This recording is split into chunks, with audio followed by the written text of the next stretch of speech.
Shalom, saudara yang dikasihi Tuhan, senang bisa berjumpa lagi di pagi hari ini. Hari ini kita akan membaca dan mendengarkan firman Tuhan dari 1 Yohanes 5 ayat 11 sampai 13. Dan inilah kesaksian itu, Allah telah mengaruniakan hidup yang kekal kepada kita, dan hidup itu ada di dalam Anaknya. Barang siapa memiliki anak, ia memiliki hidup. Barang siapa tidak memiliki anak, ia tidak memiliki hidup. Semuanya itu kutuliskan kepada kamu, supaya kamu yang percaya kepada nama Anak Allah tahu bahwa kamu memiliki hidup yang kekal. Demikian 1 Yohanes 5 ayat 11 sampai 13. Renungan kita saya beri judul, Jangan sampai kamu tidak tahu hal ini. Nah, apa yang dimaksudkan di sini? Supaya kamu yang percaya tahu. Tahu tentang apa?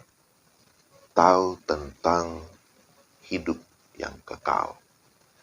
Jadi, Rasul Yohanes memiliki alasan untuk menulis surat ini. Dia berkata supaya kamu yang percaya kepada nama Anak Allah tahu bahwa kamu memiliki hidup yang kekal.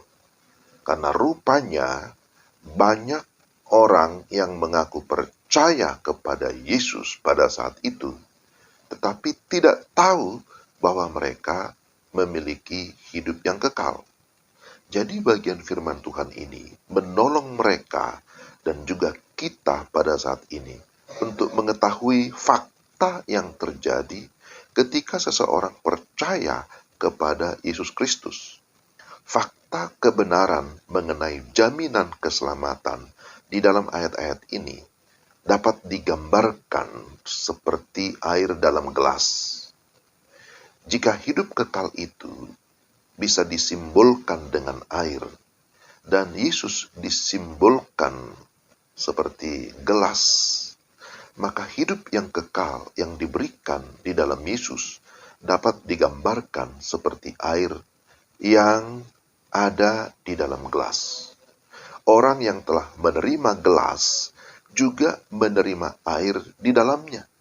Dengan kata lain, ketika kita percaya dan menerima Yesus sebagai Tuhan dan Juru Selamat kita, maka paket yang kita terima pada saat bersamaan adalah bahwa kita juga pasti menerima hidup yang kekal. Karena hidup yang kekal itu ada di dalam Yesus Kristus. Nah, saudara, kebenaran ini perlu kita ketahui karena firman Tuhan sendiri menegaskan, jangan sampai kita tidak tahu akan hal ini. Jangan sampai saudara dan saya sudah berpuluh-puluh tahun mengaku sebagai orang percaya atau menjadi orang Kristen, tapi tidak tahu bahwa saudara sudah memiliki hidup yang kekal. Maka firman Tuhan ini berkata, supaya kamu tahu, supaya kita tahu persis, kita tidak perlu ragu lagi mengenai keselamatan dan hidup yang kekal di dalam Yesus. Jadi pemahaman dan kesadaran yang menetap bahwa kita sudah memiliki jaminan keselamatan di dalam Yesus, itu akan membawa perbedaan besar dalam cara kita menjalani hidup. Orang yang tidak memiliki kepastian hidup kekal, maka dia akan dicemaskan dengan tuntutan atau dengan keharusan untuk menumpuk kesalehan atau berbagai perbuatan-perbuatan baik untuk bisa mendapatkan keselamatan. Tapi segala usaha dan pencarian manusia untuk mendapatkan keselamatan itu pasti tidak akan berhasil. Maka usaha yang seperti itu harus diakhiri. Tapi harus digantikan dengan penyerahan total kita kepada Tuhan. Sekali lagi, bahwa usaha untuk mencari keselamatan dengan berbagai amal kebaikan itu harus diakhiri dan digantikan dengan penyerahan total kita kepada Tuhan.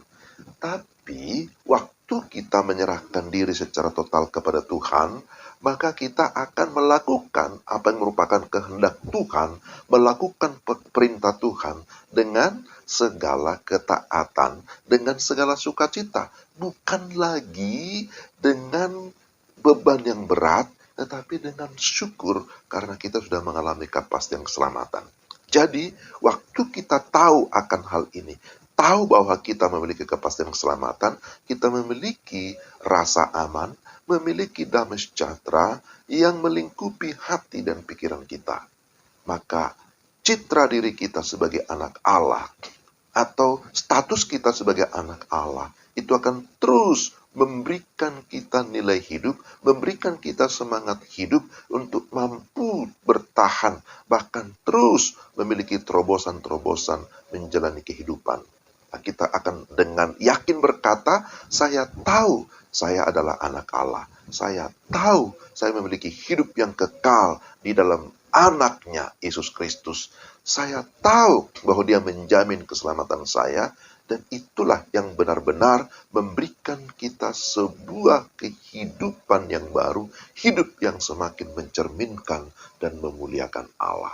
Nah, inilah renungan kita hari ini. Kiranya Tuhan menolong kita untuk tetap hidup di dalam firman, mempercayakan hidup kita kepada Yesus Kristus yang sudah menyelamatkan kita. Mari kita berdoa. Tuhan, terima kasih, mampukan kami untuk dapat mengerti firman-Mu, untuk dapat menerima firman